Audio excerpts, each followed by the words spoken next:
आप लोगों का स्वागत है मेरे एक और वीडियो में। आज का जो टॉपिक होने वाला है वो होने वाला है बिहार लेखपाल भर्ती 2024 के लिए आपका जो सिलेबस में अकाउंटेंसी दिया हुआ है उसी का प्रैक्टिस सेट नंबर 2।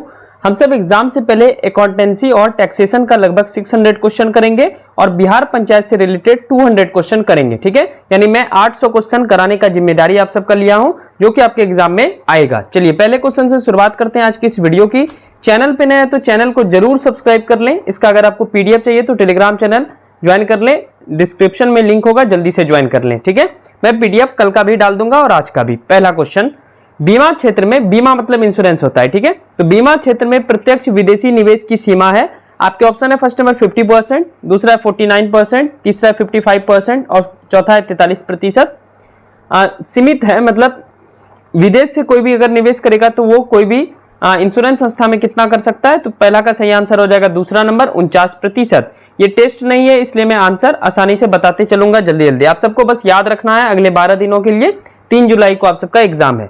चलिए दूसरा, बीमा को भारतीय संविधान की किस सूची में सूचीबद्ध किया गया है। आपके ऑप्शन है फर्स्ट नंबर 7वीं, दूसरा है 8वीं, तीसरा है 10वीं और चौथा है 9वीं। तो दूसरा का सही आंसर हो जाएगा आपका पहला नंबर 7वीं। चलिए नेक्स्ट क्वेश्चन देखते हैं। क्वेश्चन नंबर तीसरा, भारत में सबसे बड़ी जीवन बीमा कंपनी है। आपके ऑप्शन है first number the new India insurance company limited, दूसरा है भारतीय जीवन बीमा निगम जिसको LIC बोलते हैं, तीसरा United India insurance company limited, चौथा है नेशनल इंश्योरेंस कंपनी लिमिटेड। तो तीसरा का सही आंसर हो जाएगा दूसरा नंबर भारतीय जीवन बीमा निगम लिमिटेड, ठीक है, मतलब भारतीय जीवन बीमा निगम। चौथा है जीवन बीमा निगम यानी LIC की स्थापना कब हुई थी। आपके ऑप्शन है फर्स्ट नंबर 1 सितंबर 1956, दूसरा 1 अप्रैल 1955, तीसरा है 4 सितंबर 1956 और चौथा है 6 दिसंबर 1960। तो चौथा का सही आंसर हो जाएगा आपका पहला नंबर 1 सितंबर 1956।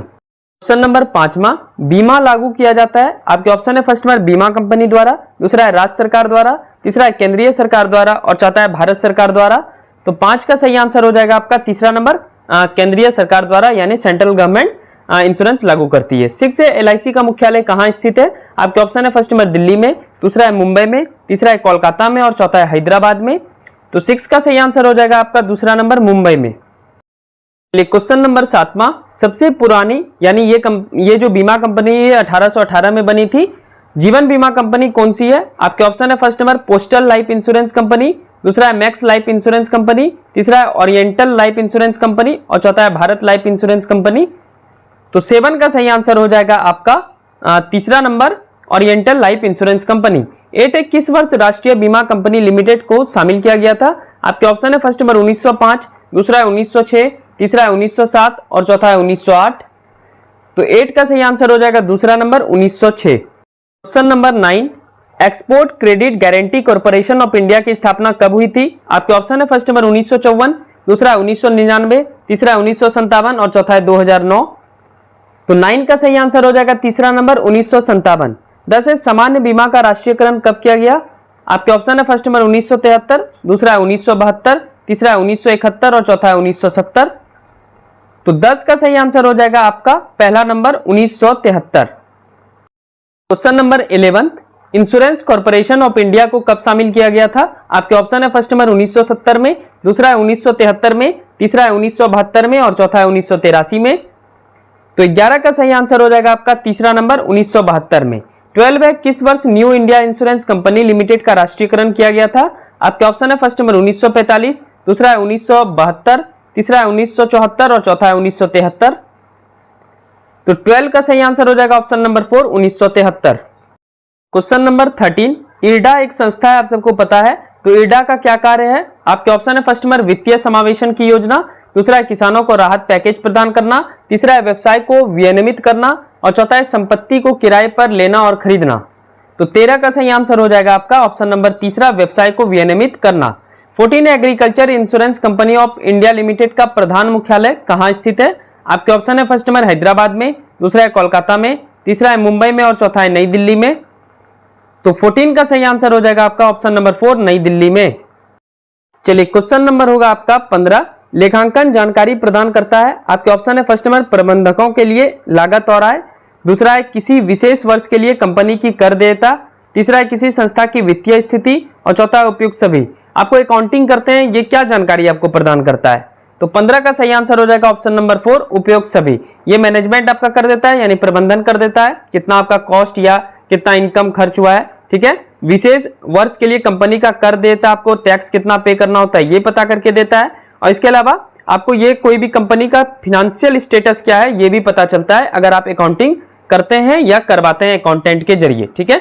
16 दीर्घकालीन संपत्ति यानी लॉन्ग टर्म एसेट्स जो होता है जिनका कोई भौतिक अस्तित्व नहीं है लेकिन वह अधिकार है जिसका मूल्य है वर्तमान संपत्ति, अचल संपत्ति, अमूर्त संपत्ति और चौथा है निवेश, किस श्रेणी में आएगा ये? तो 16 का सही आंसर हो जाएगा आपका ऑप्शन नंबर तीसरा अमूर्त संपत्ति, ठीक है, इनटचेबल। चलिए नेक्स्ट क्वेश्चन देखते हैं। क्वेश्चन नंबर होगा 17 वे संपत्तियां जिन्हें छोटी अवधि अर्थात 1 वर्ष या उससे कम के भीतर नगद में परिवर्तित किया जा सकता है क्या कहलाता है? आपके ऑप्शन है फर्स्ट नंबर वर्तमान संपत्ति, दूसरा अचल संपत्ति, तीसरा अमूर्त संपत्ति और चौथा है निवेश। तो 17 का सही आंसर हो जाएगा आपका पहला नंबर वर्तमान संपत्ति, ठीक है, क्योंकि शॉर्ट टाइम पीरियड के लिए है और इसको तुरंत कैश में परिवर्तित कर सकते हैं, तो ये वर्तमान संपत्ति है। फॉर एग्जांपल आपके पास कोई साइकिल है, ठीक है, आप उसको बेचेंगे तो ये आपका क्या हो गया? वर्तमान संपत्ति हो गया और आपको उसके बदले में कैश मिल जाएगा। 18 व्यापार में लेन देन के समर्थन में कोई लिखित प्रमाण कहा जा सकता है? आपके ऑप्शन है पत्रिका, दूसरा है वाउचर, तीसरा है लेजर पोस्टिंग और चौथा है खाता बही। तो 18 का सही आंसर हो जाएगा आपका दूसरा नंबर वाउचर। वाउचर कहीं ना कहीं मिलता है, और वाउचर मतलब क्या होता है? जैसे कि आपको बहुत सारे गूगल पे में भी वाउचर मिलता है कि आप यहाँ पे ये वाला कोड यूज करके आप कुछ सामान खरीद सकते हैं, तो उसको भी वाउचर ही बोला जाता है, ठीक है। क्वेश्चन नंबर 19 लेखांकन सूचनाओं की उपयोगकर्ता में शामिल है। आपके ऑप्शन है फर्स्ट नंबर अंशधारीगण, दूसरा है सरकार, तीसरा है लेनदार और चौथा है उपयुक्त सभी। तो 19 का सही आंसर हो जाएगा ऑप्शन नंबर 4 उपयुक्त सभी। 20 है एक सूचना प्रक्रिया के रूप में लेखांकन का अंतिम चरण कौन सा होता है? आपके ऑप्शन है फर्स्ट नंबर सूचना का विश्लेषण एवं व्याख्या, दूसरा है सूचना का संप्रेषण, तीसरा है वित्तीय विवरणों के रूप में संक्षिप्तकरण और चौथा है लेखा पुस्तकों में आंकड़े का देख। तो 20 का सही आंसर हो जाएगा दूसरा नंबर सूचना का संप्रेषण, ठीक है। तो एक सूचना प्रक्रिया में लेखांकन का अंतिम चरण क्या होता है? सूचना का संप्रेषण, यानी आप कोई भी सूचना को अपने लेखांकन में लिख चुके हैं, यही हो गया। क्वेश्चन नंबर 21 21वां प्रश्न मापने की समान इकाई एवं प्रतिवेदन साधारण रूप से प्रोत्साहित करता है। आपके ऑप्शन है फर्स्ट नंबर विश्वसनीयता को, दूसरा उपयुक्तता को, तीसरा है बोधगम्यता को और चौथा है तुल्यनीयता को। तो 21 का सही आंसर हो जाएगा ऑप्शन नंबर 4 तुल्यनीयता को।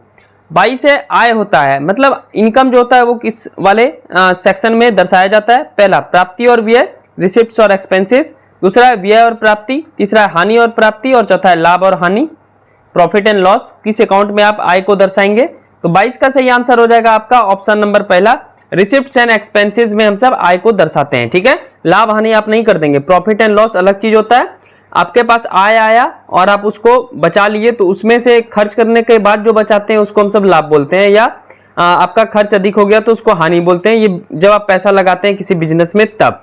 तो आय एक्चुअल में जो है रिसिप्ट्स और एक्सपेंसेस में दिखाया जाता है, ना कि प्रॉफिट एंड लॉस अकाउंट में। चलिए क्वेश्चन नंबर 23 चालू दायित्व होता है। आपके ऑप्शन है फर्स्ट नंबर वे भुगतान जिन्हें दीर्घकालीन अवधि के बाद करना पड़ता है, यानी बहुत समय के लॉन्ग टर्म्स पीरियड के बाद करना पड़े, दूसरा है वे भुगतान जिन्हें अल्पकालीन अवधि के बाद करना पड़ता है, तीसरा है वे भुगतान जिन्हें करना ही नहीं पड़ता है और चौथा उपयुक्त में से कोई नहीं। तो 23 का सही आंसर हो जाएगा आपका दूसरा नंबर वे भुगतान जिन्हें शॉर्ट टर्म पीरियड के लिए यानी अल्पकालीन अवधि के बाद करना पड़ता है। 24 है किसी समय के दौरान आय पर व्यय के अधिक को कहते हैं। आपके ऑप्शन है फर्स्ट नंबर संपत्ति, दूसरा है पूंजी, तीसरा है हानि और चौथा उपयुक्त सभी। यानी इसमें आपसे पूछ रहा है कि किसी समय के दौरान आय पर व्यय के अधिक को क्या कहते हैं, ठीक है। आय पर व्यय के अधिक को मतलब व्यय अधिक हो गया आय से, तो ये हानि हो गया। तो 24 का सही आंसर हो जाएगा तीसरा नंबर हानि। चलिए क्वेश्चन नंबर होगा आपका 25 स्वामीगत कोष के अतिरिक्त संस्था के दायित्व को क्या कहा जाता है। आपके ऑप्शन है फर्स्ट नंबर संपत्ति, दूसरा है पूंजी, तीसरा है दायित्व और चौथा इनमें से कोई नहीं। तो 25 का सही आंसर हो जाएगा तीसरा नंबर दायित्व। ये शायद मैं पिछले सेट में भी ये वाला क्वेश्चन आपको बताया था। 26 है एक व्यक्ति जिन्हें फर्म को धन देना है क्या कहलाता है। आपके ऑप्शन है फर्स्ट नंबर क्रेता, दूसरा है आपूर्तिकर्ता, तीसरा है लेनदार और चौथा है देनदार। तो 26 का सही आंसर हो जाएगा ऑप्शन नंबर 4 देनदार, ठीक है। डेबिटर्स जो है वो फर्म में धन देगा। क्वेश्चन नंबर 27, निम्नलिखित में से लेखांकन के उद्देश्य हैं। आपके ऑप्शन है फर्स्ट नंबर अशुद्धियों पर नियंत्रण, दूसरा है कर योग्य आय का निर्धारण, दूसरा है समायोजन करना और चौथा है उपयुक्त सभी। तो 27 का सही आंसर हो जाएगा ऑप्शन नंबर 4 उपयुक्त सभी। 28 है एकल लेखा प्रणाली को कहा जाता है। आपके ऑप्शन है फर्स्ट नंबर अपूर्ण बही खाता प्रणाली, दूसरा है देशी बही खाता प्रणाली, तीसरा है महाजनी प्रणाली और चौथा है उपार्जन प्रणाली। तो 28 का सही आंसर हो जाएगा पहला नंबर अपूर्ण बही खाता प्रणाली। एकल लेखा प्रणाली का मतलब हुआ कि एक ही ओर से सिर्फ ट्रांजैक्शन हो रहा है, मतलब दो व्यक्ति के बीच अगर व्यापार हो रहा है लेकिन ट्रांजैक्शन कर रहा है एक ही व्यक्ति। लेकिन दोहरी लेखा प्रणाली में दोनों ओर से ट्रांजैक्शन होता है, एक के पास जर्नल अकाउंट रहता है, दूसरे के पास लेजर अकाउंट रहता है, ठीक है। और दोहरी लेखा प्रणाली कौन लाया था? तो लुकास पेसियोली लाया था, जो कि हम सब पिछले सेट में पढ़े थे। चलिए बढ़ते हैं 29वें प्रश्न की ओर। चलिए नेक्स्ट क्वेश्चन, क्वेश्चन नंबर 29, 29वां प्रश्न, लेखांकन के लाभ क्या हैं? आपके ऑप्शन है फर्स्ट नंबर कर निर्धारण में सहायक, दूसरा है छल कपट पर नियंत्रण, तीसरा है 1 और 2 दोनों और चौथा उपयुक्त में से कोई नहीं। तो 29 का सही आंसर हो जाएगा आपका तीसरा नंबर 1 और 2 दोनों। तीसरे लेखांकन का चक्र होता है। आपके ऑप्शन है फर्स्ट नंबर एक वित्तीय वर्ष में 12 महीने का, दूसरा है 1 वर्ष अर्थात 12 महीने का, तीसरा है 6 महीने का और चौथा है उपयुक्त में से कोई नहीं। तो एक अकाउंटिंग जो किया जाता है वो एक फिनेंशियल ईयर में किया जाता है। फिनेंशियल ईयर कब से कब तक होता है? तो 1 अप्रैल से लेकर के 31 मार्च तक। यानी अभी कौन सा फिनेंशियल ईयर चल रहा है? 1 अप्रैल 2024 से लेकर के 31 मार्च 2025 तक, ठीक है। यानी लेखांकन का चक्र होगा पहला नंबर एक वित्तीय वर्ष 12 महीने का, और ये 12 महीने जो अभी वर्तमान में चल रहा है वो है 1 अप्रैल 2024 से लेकर के 31 मार्च 2025 तक, इसलिए हम सब मार्च क्लोजिंग बोलते हैं। चलिए यहां से कुछ प्रश्न लेखांकन मानक के रूप में होंगे। 31वां प्रश्न, लेखांकन मानक अनिवार्य हैं। आपके ऑप्शन है फर्स्ट नंबर कंपनी के लिए, दूसरा है साझेदारी के लिए, तीसरा है एकाकी व्यापार और चौथा है सेवा देने वाले संस्था के लिए। तो 31 का सही आंसर हो जाएगा पहला नंबर कंपनी के लिए। 32 है संपत्ति के लिए लेखांकन मानक क्या होता है? आपके ऑप्शन है फर्स्ट नंबर लेखांकन मानक 6, दूसरा है लेखांकन मानक 10, तीसरा है लेखांकन मानक 3 और चौथा है लेखांकन मानक 2। तो 32 का सही आंसर हो जाएगा आपका दूसरा नंबर लेखांकन मानक 10, ठीक है। चलिए नेक्स्ट क्वेश्चन देखते हैं, क्वेश्चन नंबर 33वां। 33 नंबर है हरास का लेखांकन किस मानक में आएगा? आपके ऑप्शन, हरास मतलब डिप्रिसिएशन होता है। डिप्रिसिएशन मतलब क्या होता है कि एक भवन आप बनाए मान लेते हैं कि अभी, लेकिन अगले 20 साल बाद क्या भवन उसी तरह रहेगा? नहीं रहेगा, डिप्रिसिएट होगा, हरास होगा, इसी को बोलते हैं हरास यानी डिप्रिसिएशन। तो हरास का लेखांकन आपके ऑप्शन है फर्स्ट नंबर लेखांकन मानक 6, दूसरा लेखांकन मानक 10, तीसरा लेखांकन मानक 3 और चौथा लेखांकन मानक 2। ये आपको याद रखना है, ठीक है। तो 33 का सही आंसर हो जाएगा पहला नंबर लेखांकन मानक 6। 34 लेखांकन मानक की प्रकृति है। आपके ऑप्शन है फर्स्ट नंबर संतुष्टिकारी, दूसरा है अनिवार्य, तीसरा है दोनों, चौथा है दोनों में से कोई नहीं। तो 34 का सही आंसर हो जाएगा तीसरा नंबर दोनों। नेक्स्ट क्वेश्चन, क्वेश्चन नंबर 35वां, मरम्मत खाता है। आपके ऑप्शन है फर्स्ट नंबर नाममात्र खाता, दूसरा है वास्तविक खाता, तीसरा है अमूर्त वास्तविक खाता, चौथा इनमें से कोई नहीं। तो 35 का सही आंसर हो जाएगा दूसरा नंबर वास्तविक खाता। 36 है क्रय व्यय हानि और आय व्यय की जानकारी प्राप्त होती है। आपके ऑप्शन है फर्स्ट नंबर कृत्रिम व्यक्तियों का खाता, दूसरा है वास्तविक खाते में, तीसरा है नाममात्र खाते में और चौथा है इनमें से कोई नहीं। तो 36 का सही आंसर हो जाएगा आपका तीसरा नंबर नाममात्र खाते में। नाममात्र खाते का इंग्लिश होता है नॉमिनल अकाउंट। चलिए नेक्स्ट क्वेश्चन, क्वेश्चन नंबर 37वां, भूमि खाता उदाहरण है। आपके ऑप्शन है फर्स्ट नंबर वास्तविक खाता का, दूसरा है अवास्तविक खाता का, तीसरा है नाममात्र खाता का और चौथा है व्यक्तिगत खाता का। तो 37 का सही आंसर हो जाएगा पहला नंबर वास्तविक खाता का। 38 है व्यापारिक चिन्ह खाता है। आपके ऑप्शन है फर्स्ट नंबर व्यक्तिगत खाता, दूसरा है नाममात्र खाता, तीसरा है वास्तविक खाता और चौथा है प्रतिनिधि व्यक्तिगत खाता। तो 38 का सही आंसर हो जाएगा तीसरा नंबर वास्तविक खाता। चलिए क्वेश्चन नंबर 39, 39वां प्रश्न, और समाप्त व्यय है। आपके ऑप्शन है फर्स्ट नंबर वास्तविक खाता, दूसरा है नाममात्र खाता, तीसरा है व्यक्तिगत खाता और चौथा है प्रतिनिधि व्यक्तिगत खाता। तो 39 का सही आंसर हो जाएगा ऑप्शन नंबर 4 प्रतिनिधित्व व्यक्तिगत खाता। 40 से पाने वाले को नाम करें, ठीक है, तथा देने वाले को जमा करें। ये कहां लागू होता है? आपके ऑप्शन है फर्स्ट नंबर व्यक्तिगत खाता, दूसरा है वास्तविक खाता, तीसरा है खाता बही और चौथा है नाममात्र खाता। तो ये एक्चुअल में अकाउंट्स का गोल्डन रूल से लिखा गया है। तो कल का जो वीडियो हम सब शुरू करेंगे वो अकाउंट्स का गोल्डन रूल से ही शुरू करेंगे, ठीक है। तो वो आप जान लेंगे तो उससे थोड़ा बहुत और भी समझ में आपको आएगा। तो 40 का फिलहाल सही आंसर हो जाता है पहला नंबर व्यक्तिगत खाता यानी पर्सनल अकाउंट। तो ये था आपका बिहार लेखपाल भर्ती 2024 अकाउंटेंसी प्रैक्टिस सेट नंबर 2।